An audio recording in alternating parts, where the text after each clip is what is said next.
How's the home life treating everyone these days? I haven't looked at the air quality today. Let's check in on that. You check in on that. I don't know. Like I was telling Jan earlier, something is messed up with my taste buds and my nose. When the air quality got really bad, I couldn't smell the smoke. But my wife came in and she was like, "Can we shut the windows?" And I'm like, "Why? What's the matter?" She's like, "Look outside."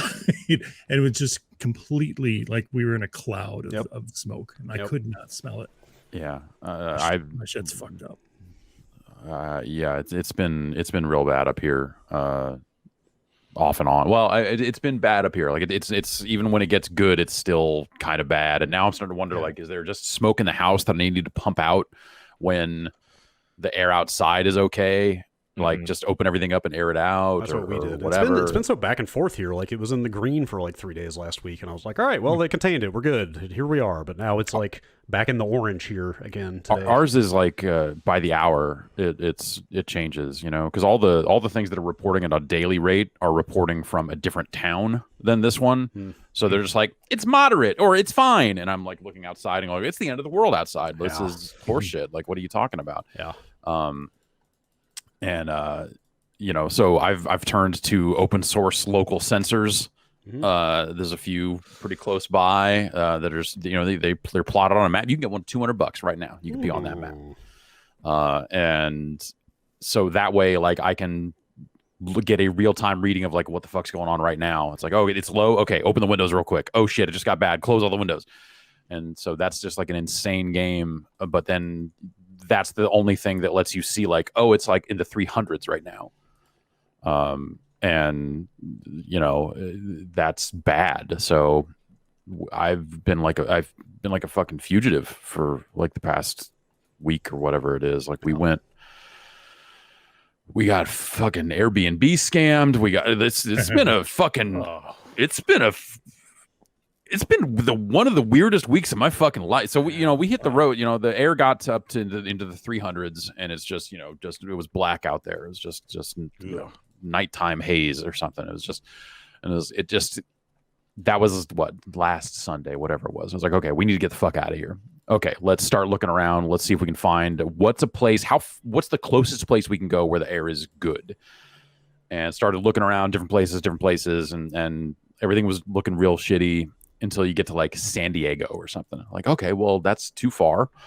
What about north? And you start looking like Eureka and stuff like that. And it's like there was some hotels up there. But you're like, I don't want to stay in a fucking hotel. I don't want to catch something off people, especially one of them was a casino. Was like, I'm not going to go to some hotel casino. But then at the moment, I was like, but they would have steaks.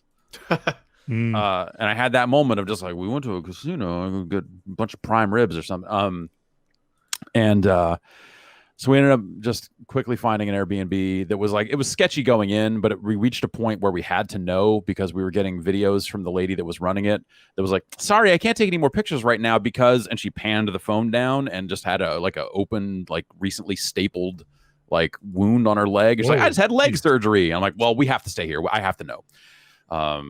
And we get there and it was like, there was like a mattress on the floor, like it was like, it was fucked. It was like we are in the middle of like clicking the button marked involve Airbnb in this process because it is not going to get resolved. So we were there for like 20 minutes. We're like, we can't fucking stay here. The front fucking door would not lock. So it was like, what? Like, okay. So I'm I get there and I'm like, okay, am I gonna have to sleep up against this door in case this is like a fucking robbery scam? Like someone's gonna bust in this door and do some shit. I'm like, okay, no, we can't. So we ended up, we can't stay there. So we were there for all 20 minutes to like feed the baby and look around and go, fuck. And then got out and started calling around for like hotels and stuff. We were in a pretty small area, found a place that was like an inn with like 3 rooms and no one was in any of them, and stayed there, and then ended up upgrading from it was like a romantic getaway type place, and we're there with a baby, And she's sleeping, and it's like it's going okay, but it's like it's one room. We got into the room, the baby went to sleep, and we realized like, oh shit, none of us ate. Like we forgot to eat, so the baby's asleep now. We can't like use this kitchenette to heat up food because the baby will not go back to sleep. And so we was like, okay, we probably need a bigger room. And they're like, oh, we have one bigger, and we'll give it to you at a discount. It's normally $1,500 a night. I'm like, oh, that's a lot of money. They gave it to us for significantly less than that. Okay. Way less, like not a third, like way deep discount. We're like, okay, let's check this place out. Walk in there. It's a 2-story loft thing with a gigantic. There's knight's armor everywhere. There's a pool table. It's this insane.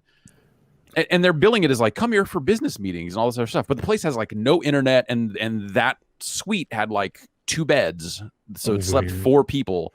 And both those beds felt like rocks, so we ended up sleeping on the couch, which the couch was like the most comfortable sleep we'd had in a long time. So this is insane turn of events of just like, all right, well, we need to figure out how to get this money back from this Airbnb thing, because this is like, you're looking at it like, okay, the address on the listing is different than the address we were told. So on top of that, this is probably a rental that's being illegally listed on. Anyway. I don't know the exact situation with that, other than it was not a safe place to stay, and we didn't stay. But the other place was fucking insane, and it was like cliffside on the coast, and all this really sleepy. It was just crazy, the craziest. Just hard swings, I guess is what I would say. Yeah, sounds like it. And then we got back, and the smoke here had seemed better, and then the very next day it hit in the 300s again. I was like, so I don't know how it came back. I thought, well, whatever. Fires. Fires get worse before they get better. Fire. The winds change. There are multiple fires too. So I think the smoke we're getting here, I think, is from the Santa Cruz or like the South Bay fires now, or there's one at Point Reyes, which is like Point Reyes, if you want to be technical. They're like more coastal. So I think that's the smoke we're getting here now. I'm not sure. Apparently blowing halfway across the country. Will I heard Smith Kansas. Saying, like a friend of his in Chicago said that they were getting traces of our smoke up, like noticeable smoke as far as Chicago. Yeah, it's bad. It's fucking bad. So we got back, and it was like, okay, well, we still like, I can't, like, I'm having a hard time here now, and the baby was coughing. My wife was like on the verge of throwing up, like, so I got them out of here yesterday. And I was like, okay, you need to go stay with family and get the fuck out of the area. So I took them yesterday to go do that, and then turned around and drove back, and now I'm here in the middle of all this smoke with a air purifier sitting right behind me here. We've got that one too. Yeah, it's doing all right. I think it's the same one. It's the one with it's loud as fuck when it spins all the way up. Yeah, when you get it going, it gets going. I got it on 2 right now. It's got the blue. What is it? Blue, purple to red is the 3 tiers of air quality. Yeah. Which sucks because I can't see the difference between blue and purple. So I just look at it and go like, looks okay. And when it turns red, then I know like, oh shit. The thing seems legit. We named ours Fabio. Nice. So check this shit out. I saw the fucking crazy. All that shit, whatever. That's crazy. Some shit happened. It was a wild time. But I saw the craziest shit I have ever seen in my life last night. Yeah. I'm driving back from Southern California. I'm going up Grapevine. Right, big hill, come down the other side. When I get there, there's like a stalled big rig. So 2 lanes blocked, half hour of additional traffic. This is like 8 o'clock, something like that. I don't know, 9 o'clock, somewhere in there. It's getting late, and I'm trying to drive all the way home. I'm going, this is a fucking bad. This plan just got bad. So we're going about 4 miles an hour. Stop and go, all this other stuff. And it's starting to pick up a little bit, but not too much. And there's 1 lane on my left, 2 lanes on the right. Trucks all on the right of me. Cars on the left. And there I am. Stuck in the middle. And then the sickest thing I've ever seen on the perfect week to see it. A minivan comes passing by.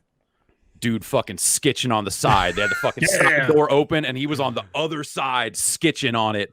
Up fucking Grapevine. Going like 5 miles an hour. and they went right past me.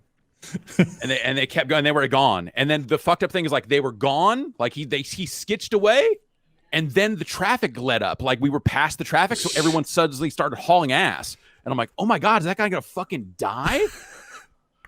And I never saw him. Like I assume if he had died, then there would have been more traffic, right? Like people would have stopped for a dead skitcher. or at least tried to, or I would have run over the body. Something would have happened. Right. I would have seen it. So I assume he fucking worked his way back around to the other side of the van and got in as they realized that, oh shit, everyone's about to start doing 70 again, or whatever. But it was wow. In the week that Tony Hawk's Pro Skater 1+2 is scheduled to come out. Appropriate. It was a true blessing. And they're going hard with that viral marketing. Yeah, one of the sickest things I have ever seen.